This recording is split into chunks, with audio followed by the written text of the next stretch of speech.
So we have our relief sculpture. I'm pretty much done. It's on the wooden board, and you can see this table is full of plaster because this room is kind of where I do the plastering and mold making, and it's quite a mess. So I'm going to show you what I'm going to be doing to make a mold of this so I can make replicas.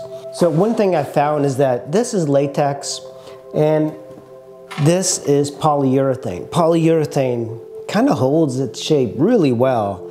And I think even though it's more expensive and a little bit harder, or it's more expensive and it's a little bit harder to use, I think you're actually better off getting polyurethane and or silicone. Silicone is really good from what I heard, but it's very expensive. Polyurethane is much cheaper. You can get it on Amazon. I believe it's like $100 for I think a gallon or so. One of the things that we need is to build some sort of wall. So there's many ways of building a wall. You can use, say, foam and cut it, or pieces of wood or anything, but we're going to build a wall enough that it clears the entire sculpture, because we want to be able to build up and catch any of the polyurethane from escaping, and it tends to get everywhere. That's one of the downsides of the polyurethane. What I have here might be a little bit weird, but these boards, I cut them in a way they're actually longer, and the reason I cut them longer is that I can probably reuse this from sculpture to sculpture if I'm ever doing a mold. So that's the reason they are not the exact shape. So if you fit this one here, for example, and you attach it to here, either via screws or glue, whatever, and then you attach this here, and then you attach this one here, you should be able to use this from sculpture to sculpture. So you essentially have a box that's adjustable. All right, guys, so I finished this box. You can see how it looks like. I put some screws on each side, and now I should fit it in here. Now there are still some gaps on the inside, but what I think I'm going to do is I'm going to silicone that. Just put like a little bit of that liquid silicone, and that's just going to seal everything, and then I'm going to seal the seams kind of going up here. That way none of the polyurethane is going to just start going to the table, hopefully. At least that's the goal. Using silicone, and I just got this from Home Depot, and it's black silicone. It doesn't really matter what color. I actually would prefer transparent, but I have this, so I'm going to use it. And of course you're going to need like a gun like this to put it on the seams. And we are ready to start putting the silicone in here. Now over here there are some like larger gaps, and over here it might be a little bit difficult to kind of get in the space. So these are like little things that I'm finding, because you know I haven't done this in the past. So we're going to take our silicone and maybe let's kind of move it a little bit. And this is not gluing it together, but here we go. We're just kind of running along the seam here.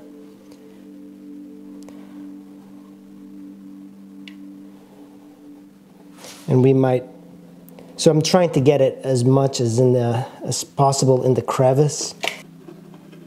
Trying not to touch the sculpture, but I'm finding that that's a little bit difficult, and I'm creating quite a big of a mess here. Just go ahead and just get this.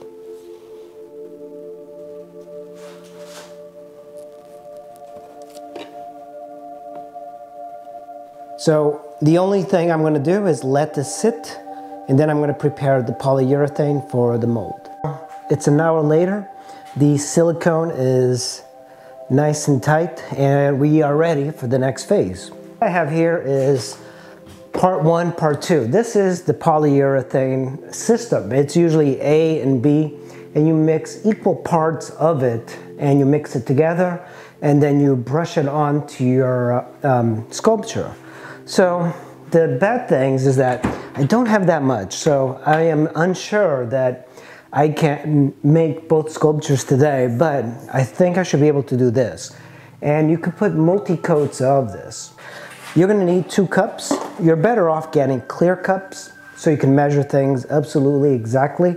Usually I just kind of visually put the liquid on both, and then I get a bigger cup, say something like this, and then I pour it in, and then I mix it. This is my bigger cup. I'm going to fill number 1 and number 2 here, and then I'm going to pour it into here. I like to use our latex gloves, so we're going to put this here, and this is my part A.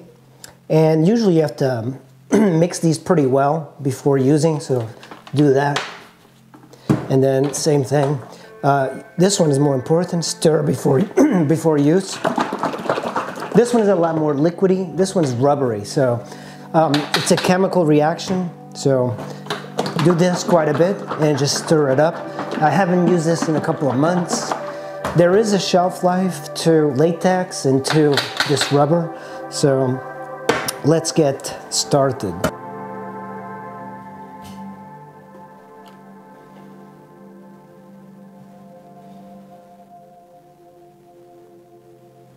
Yeah, unfortunately, I don't know if I'm going to have enough. This is a little bit, I'm going to have to get a little bit more.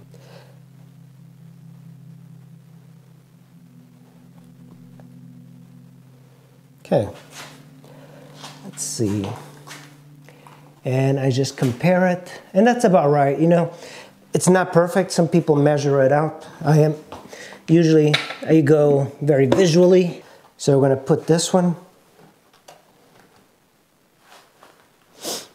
And I have a couple of sticks here, and what I do is just do this and just make sure that every single bit goes into the cup. And then after you're done with this, just throw away the cup. You don't need anything else. I am also using the latex gloves. So as soon as I put the A onto the cup, this is the rubber part, what's going to happen is there's going to be a chemical reaction, and that's when it'll start to become rubber. And it gets, this actually becomes rubberized very quickly. Now there's a key to using polyurethane. You have to use it within a few, I think it's like 40 minutes or so. There's a way, like after you put this and you mix it, and what you want to do is let it dry a little bit, and if it still sticks to your finger a little, if it's tacky, that's when you can put your next coat. But if you get it too hard, it's not going to adhere. You want it to be able to take. There we go. Just keep mixing it. And yeah, all of the sticks, all of this rubber, if you leave it like this, in a couple of minutes it'll get stuck to the plastic, so throw it away. Alright guys, so now is the time where we take our polyurethane and we're just going to brush it on our model. And I'm being careful not to lose any details, because you know I'm brushing it on, but I'm also trying to make sure that I don't destroy any of the details with my brush, because you know this clay in a way is good, but it's so soft, so unbelievably soft. This is going to preserve. So the first coat is the coat that preserves all of the detail, so you want to be very careful. Just let it it has to be a little bit more liquidy. The next coat could be a little bit looser. Here we go. So just go around and just get a nice thin coat everywhere. And some people will even take the polyurethane and just pour it. And I've done that in the past, but you can see the polyurethane is actually kind of, it tends to spread out quite a bit. And that's the reason we stop the seams. So let's just, and if you dab it like this, it kind of preserves a lot of the detail, so.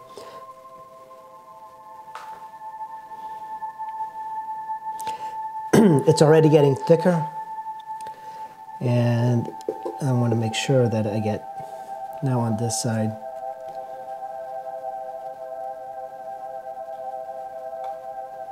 Latex seems to be the most forgiving and less complex, but not as good for sculpture, I find. So I'm going to get some of the polyurethane on this part, because that's going to help us do the registration for the sculpture. Just get it on the board itself. Put this stuff on here, and what it starts doing is dripping onto other parts of the sculpture, which is, it's fine, because we're going to add another section. I think I'm going to add a little bit more.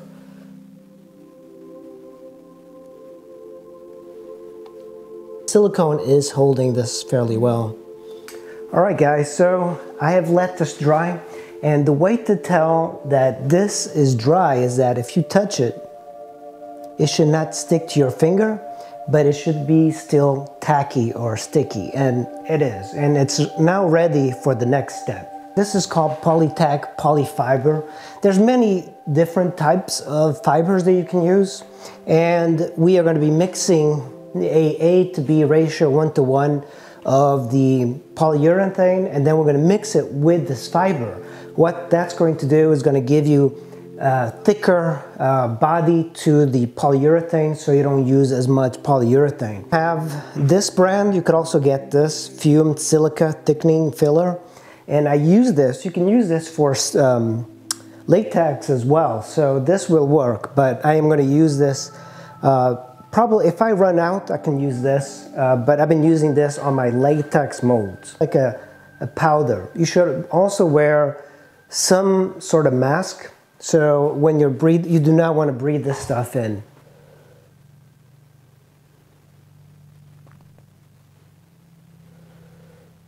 It's almost to the top.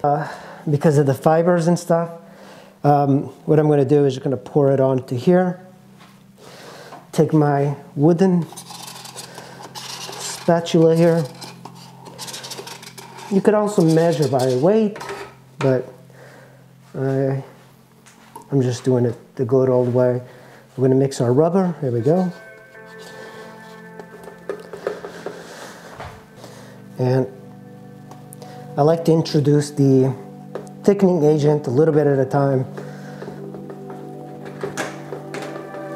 Trying to give you guys a shot of the, you can see it getting much thicker.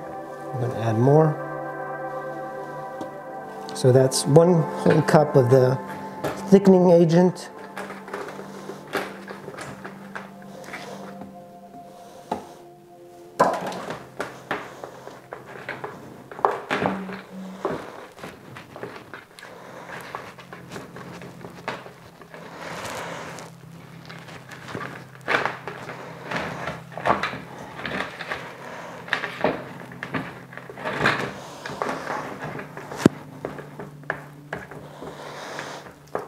And I think that's pretty good. Like, if you look at it, I can even like use a little bit more, but I'm going to use this consistency, and we're going to put it onto our sculpture, or our thickening agent. And then remember, it has to be tacky in order for it to stick. Push it in. I'm also being very careful not to destroy the sculpture itself, of course.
I'm going to use my fingers to kind of lay it on here, because if you guys recall, this part was very difficult to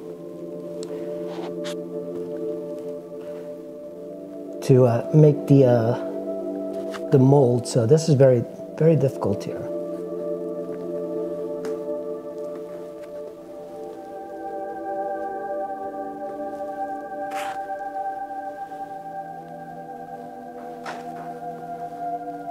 The parts that I think are going to be difficult are the parts that just come out a little bit more and the undercuts.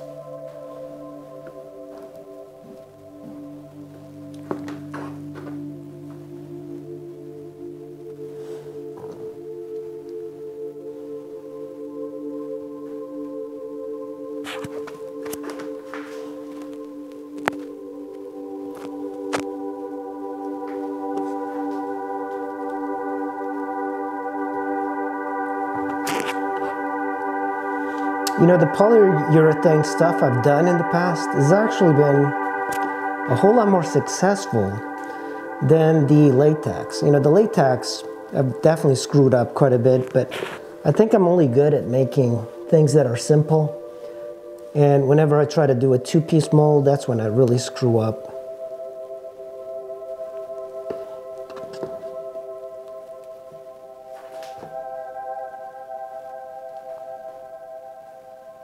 Alright guys, look at this. So this has dried overnight. You can see the consistency. It is, I can put my hands on it, and that is what you want. So it's kind of fascinating. I do like the idea of using mold making stuff, but it is very expensive.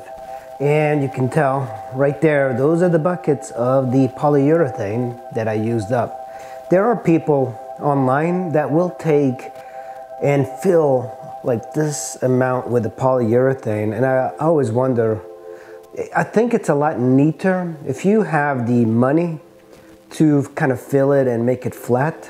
That is much better, because right now we're going to make a mother mold.